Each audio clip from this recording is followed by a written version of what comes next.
ची गरज आहे। मी पुन्हा एकदा इक्वेशन सांगतो प्रेक्षकांना तुमच्या माहितीसाठी आणि खेळाडूंच्या माहितीसाठी की दोन्ही संघांच्या विकेट समान आहेत, 4-4 गडी बाद झालेत। पण सगळ्यात महत्त्वाची फॅक्टर काय की वाकण संघाने नाणेफेकीचा कौल जिंकलाय। विकेट न गमावता 5 धावा जरी करतोय तरी सामना जिंकू शकतात। काल एक विक्रम स्पर्धेमध्ये आपण पाहिलाय, तो कोळेगाव संघाच्या माध्यमातून 5 धावा त्यांनी धावून पूर्ण केल्या होत्या। याच 5 धावांची विकेटच्या आधारावर गरज आहे, ती वाकड संघाला खऱ्या अर्थाने 6 धावांची गरज आहे। एक चेंडू 6 धावांची आवश्यकता। गोलंदाज राकेश आपल्या आयुष्यातला सगळ्यात महत्त्वाचा चेंडू टाकण्यासाठी तो गोलंदाजी मार्कवर सज्ज झाला। मानपाड्यांकडून चेंडू टाकण्यासाठी मी थांबेन, टाळ्यांचा गजर होऊ दे या चेंडूसाठी। हा चेंडू फेकून दिलाय। What a finish, what a finish. आपल्या नाव लौकिकाला जपत असताना वाकण संघाने एक ऐतिहासिक विजय सादर केलाय, ऐतिहासिक विजय संपादन केलाय। आपल्या संघाचं नावाला तो जपलाय वाकण संघ। What a finish, what a finish.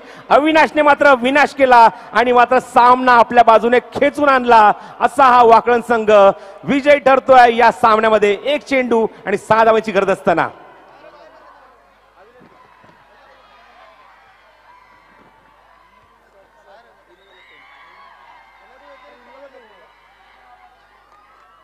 एक पारितोषिक नागाव संघासाठी आलो होतं, प्लीज आपण घेऊन जायचंय। हार्ड लक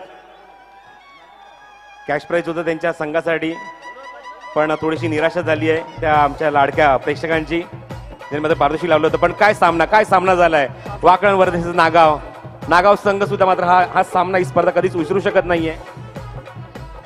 आणि वाकण संघ सुद्धा मात्र अत्यंत कठीण परिस्थितीमधून पुढे येत असताना हा सामना आपल्या संघाच्या बाजूने झुकवला त्या अविनाशने। What a finish.